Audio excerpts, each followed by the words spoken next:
പ്രിയ സുഹൃത്തുക്കളെ, ഈ സോഷ്യൽ മീഡിയയിൽ ഏറ്റവും കൂടുതൽ കള്ളപ്രചരണം നടത്തുന്ന ഒരു സംഭവത്തെ കുറിച്ചാണ് ഞാനിവിടെ പറയുന്നത്. ഈ പോസ്റ്റിൽ കണ്ടില്ല, എൻ്റെ കമൻറ്റ് ബോക്സിൽ വന്നതാണ്. അതായത് യുദ്ധകാലങ്ങളിൽ പറഞ്ഞ വിഷയത്തിനെ ഇപ്പം കൊണ്ടുവന്ന് അലക്കുന്നത് ബഹുദൈവ വിശ്വാസികളെ കൊല്ലുക, വിലക്കപ്പെട്ട മാസം കഴിഞ്ഞാൽ എന്നൊക്കെ പറഞ്ഞു. അപ്പം അതിൻ്റെ സത്യം എന്താണെന്നുള്ളത് ഞാൻ ജെമിനിയോട് ചോദിച്ചിട്ടുണ്ട്. നിങ്ങൾ മനസ്സിലാക്കണം, ജെമിനി ഒരു AI ആണ്, പ്രത്യേകിച്ച് ജൂതന്മാരുടെ സൃഷ്ടിയാണ്. അതെന്താ പറയുന്നുള്ളത് ഒന്ന് കേൾക്കുക. ഖുർആനിലെ ചില വചനങ്ങൾ സന്ദർഭത്തിൽ നിന്നും അടർത്തിയെടുത്ത് ഇസ്ലാമിനെതിരായും മറ്റു മതസ്ഥർക്കെതിരായും ചിലർ നടത്തുന്ന പ്രചാരണങ്ങളെ കുറിച്ചാണ് താങ്കൾ ചോദിച്ചത്. സോഷ്യൽ മീഡിയയിലും മറ്റും പരക്കെ പ്രചരിപ്പിക്കപ്പെടുന്ന ഒരു കാര്യമാണിത്. ഖുർആനിലെ 9-ാം അധ്യായമായ സൂറത്ത് തൗബയിലെ 5-ാം വചനമാണ് അനുപാതം 9:5 ഈ പ്രചാരണങ്ങൾക്ക് ആധാരമായി അവർ ഉപയോഗിക്കുന്നത്. ഇതിനെ വാൾ വചനം, വേഴ്സ് ഓഫ് ദ സോഡ് എന്ന് ചിലർ വിശേഷിപ്പിക്കാറുണ്ട്. എന്നാൽ ഈ വചനം എന്തിനാണ് പറഞ്ഞതെന്നും ഏത് സാഹചര്യത്തിലാണ് പറഞ്ഞതെന്നും മനസ്സിലാക്കുമ്പോൾ ഈ തെറ്റിദ്ധാരണ പൂർണ്ണമായും മാറും. അതിന്റെ യഥാർത്ഥ വസ്തുതകൾ താഴെ പറയുന്നവയാണ്. 1. ഇത് എല്ലാ കാലഘട്ടത്തിലേക്കുമുള്ള പൊതുവായ ഉത്തരവല്ല, ചരിത്രപരമായ പശ്ചാത്തലം. ഈ വചനം പ്രവാചകൻ മുഹമ്മദ് നബിയുടെ കാലത്ത് നടന്ന ഒരു പ്രത്യേക യുദ്ധ സാഹചര്യവുമായി ബന്ധപ്പെട്ടതാണ്.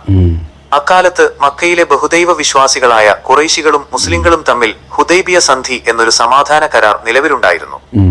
എന്നാൽ മക്കയിലെ ഒരു വിഭാഗം ഈ കരാർ ലംഘിക്കുകയും മുസ്ലിങ്ങളുടെ സഖ്യകക്ഷികളെ ആക്രമിക്കുകയും ചെയ്തു. ഇങ്ങനെ വിശ്വാസവഞ്ചന കാണിക്കുകയും കരാർ ലംഘിച്ച് യുദ്ധം പ്രഖ്യാപിക്കുകയും ചെയ്തവരോട് മാത്രമാണ് യുദ്ധം ചെയ്യാൻ കൽപ്പിച്ചത്, അല്ലാതെ സമാധാനത്തോടെ ജീവിക്കുന്ന സാധാരണക്കാരായ ഇതര മതസ്ഥർക്കെതിരെയല്ല. 2. വിലക്കപ്പെട്ട മാസങ്ങൾ കഴിഞ്ഞാൽ എന്ന് പറഞ്ഞതിന്റെ കാരണം കരാർ ലംഘിച്ചവർക്കെതിരെ പെട്ടെന്ന് ഒരു ദിവസം ആക്രമണം നടത്തുകയല്ല ചെയ്തത്, മറിച്ച് അവർക്ക് ചിന്തിക്കാനും ഒന്നെങ്കിൽ സമാധാനത്തിൽ വരാൻ അല്ലെങ്കിൽ സുരക്ഷിത സ്ഥാനങ്ങളിലേക്ക് മാറാനും വേണ്ടി 4 മാസം, യുദ്ധം വിലക്കപ്പെട്ട മാസങ്ങൾ സമയം അനുവദിച്ചു. ആ കാലാവധി കഴിഞ്ഞിട്ടും അവർ യുദ്ധനിലപാടിൽ തന്നെ തുടർന്നാൽ യുദ്ധക്കളത്തിൽ വെച്ച് അവരെ നേരിടണം എന്നാണ് ഖുർആൻ പറഞ്ഞത്. അതായത് ഇത് സാധാരണ ജനങ്ങളെയല്ല, മറിച്ച് തങ്ങളെ വഞ്ചിച്ച യുദ്ധരംഗത്തുള്ള ശത്രുക്കളെയാണ് ഉദ്ദേശിക്കുന്നത്. 3. തൊട്ടടുത്ത വചനം സൂറത്തു തൗബ അനുപാതം 9:6 മനഃപൂർവ്വം മറച്ചുവെക്കുന്നു. ഇതാണ് നിങ്ങൾ പ്രത്യേകം ശ്രദ്ധിക്കേണ്ടത്. വിമർശകർ 5-ാം വചനം മാത്രം എടുത്തു കാണിക്കുകയും തൊട്ടടുത്തുള്ള 6-ാം വചനം ഒളിപ്പിച്ചു വെക്കുകയും ചെയ്യുന്നു. 6-ാം വചനത്തിൽ ഖുർആൻ കൃത്യമായി പറയുന്നത് ഇതാണ്: ഇനി ബഹുദൈവ വിശ്വാസികളിൽ വല്ലവനും നിങ്ങളോട് അഭയം തേടി വന്നാൽ അവന് അഭയം നൽകുക, ശേഷം അവനെ അവന്റെ സുരക്ഷിത സ്ഥാനത്ത് എത്തിച്ചു കൊടുക്കുകയും ചെയ്യുക.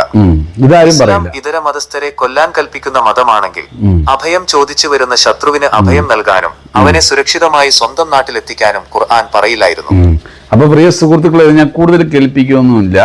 കാരണം എന്താ വെച്ച് കഴിഞ്ഞാൽ വീഡിയോ ഒരുപാട് ലോങ് ആയി പോകും. അപ്പൊ ഈ ഗൾഫ് രാജ്യത്തിൽ കടന്ന ഒരുപാട് നമ്മുടെ ഇന്ത്യക്കാരുൾപ്പെടെ ഈ കമൻ്റ് അടിക്കുന്ന കുറേ ആൾക്കാരുണ്ടല്ലോ, അവന്മാർ വരെ അവിടെ പോയിട്ടാണ് ഈ തിണ്ണം നിറങ്ങി പൈസ ഉണ്ടാക്കിക്കൊണ്ടിരിക്കുന്നത്, എന്നിട്ട് കുടുംബം പോറ്റുന്നത്. എന്നിട്ട് ഒരു നാണവുമില്ലാതെ കമൻറ്റ് ബോക്സിൽ വന്ന്, ഞാൻ എല്ലാവരെയും ഒരിക്കലും അപമാനിക്കുന്നതല്ല, ഇങ്ങനത്തെ കമൻ്റ് അടിച്ചിട്ട് മുസ്ലിം വിരുദ്ധമായി നടക്കുന്ന വ്യക്തികൾക്കെതിരെ മാത്രമാണ് എൻ്റെ ഈ ഒരു വീഡിയോ. അല്ലാതെ ഒരിക്കലും എല്ലാവർക്കും ഉള്ള വീഡിയോ അല്ല, എല്ലാവർക്കുള്ള മെസ്സേജ് അല്ല. ഒരുപാട് നമുക്ക് സുഹൃത്തുക്കളുണ്ട്, മറ്റുള്ള മതവിശ്വാസികളൊക്കെ, മറ്റുള്ള പാർട്ടിയിൽ വിശ്വസിക്കുന്ന ആൾക്കാരൊക്കെ, ഇനിയിപ്പോൾ BJP-ക്കാരായ പോലും നമ്മുടെ സുഹൃത്തുക്കളൊക്കെ ഒരുപാടുണ്ട്. അതൊന്നും വിഷയമില്ല. പക്ഷേ അന്ധമായി ചിന്തിച്ചുകൊണ്ട് പൊട്ടത്തരങ്ങളും വിഡ്ഢിത്തരങ്ങളും കമൻറ്റിലൂടെയും ന്യായീകരിക്കാൻ വേണ്ടി ഒരു കൊലപാതകം ചെയ്തവനെ പോലും വേറൊരു കൊലപാതകത്തെ കാട്ടിയിട്ട് അങ്ങനെ ചെയ്തു, അതുകൊണ്ട് തെറ്റില്ല എന്ന് ചിന്തിക്കുന്ന വിഡ്ഢികളായ കമൻ്റ് അടിക്കുന്ന ആൾക്കാരുണ്ട്. അവർക്ക് വേണ്ടി മാത്രമുള്ള ഒരു വീഡിയോ ആണ്. അപ്പോൾ പ്രിയ സുഹൃത്തുക്കളെ, വളരെ ലളിതമായിട്ട് പറഞ്ഞു കഴിഞ്ഞാൽ ഇതാണ്. പിന്നെ ആരിഫ് ഹുസൈനെ പോലെയുള്ള പല ഉണ്ടായ ആൾക്കാർ പറയുന്ന വിഷയങ്ങൾ എന്താണെന്നറിയോ? ഈ ഖുർആനിൽ ഈ ഒരു വേർഡ് എടുത്തിട്ട് മറ്റുള്ള മതക്കാരെ കൊല്ലണം എന്ന് പറഞ്ഞിട്ട് അയാൾക്ക് പ്രചരിപ്പിക്കുന്നതാണ്. എന്തുകൊണ്ടാണെന്ന് വെച്ച് കഴിഞ്ഞാൽ അയാൾക്കൊക്കെ മാർക്കറ്റിംഗ് വേണം, ജോലിയില്ല, കാശ് വേണം, പൈസ ഉണ്ടാക്കണം, അങ്ങനത്തെ കുറേ പരിപാടിയൊക്കെയാണ്. കാരണം എന്താ വെച്ച് കഴിഞ്ഞാൽ ഉള്ള ഡോക്ടറിൻ്റെ ആ ഒരു സർട്ടിഫിക്കറ്റ് അവരത് ക്യാൻസൽ ചെയ്യുകയും ചെയ്തു. പിന്നെ വേറെന്താ ഉള്ളത് പണി?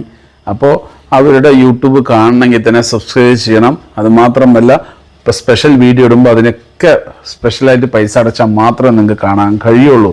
അതൊക്കെ കൊണ്ട് മാത്രമാണ്. അതിന് നല്ല കണ്ടന്റുകൾ വേണം. അപ്പോൾ കണ്ടന്റ് എന്ന് പറഞ്ഞു കഴിഞ്ഞാൽ ഈ മുസ്ലിം മതത്തിനെടുത്ത് അലക്കുക. അപ്പോൾ ഇതുമായിട്ട് വെറി പിടിച്ച് ഭ്രാന്ത് പിടിച്ച് തലയ്ക്ക് മെൻ്റലായി നടക്കുന്ന കുറേ വ്യക്തികളുണ്ട്. അപ്പോൾ അവന്മാരുടെ കാശെല്ലാം പിടുങ്ങുന്നതാണ് ഈ ആരിഫ് ഹുസൈൻ്റെ ഒക്കെ പണി. അപ്പോൾ സുഹൃത്തുക്കളെ, നിങ്ങൾ കമൻറ്റിൽ പറയാം, നമ്മുടെ ജെമിനി പറയുന്നത് കറക്റ്റ് അല്ലേ? അപ്പോൾ കമൻറ്റ് പോരട്ടെ.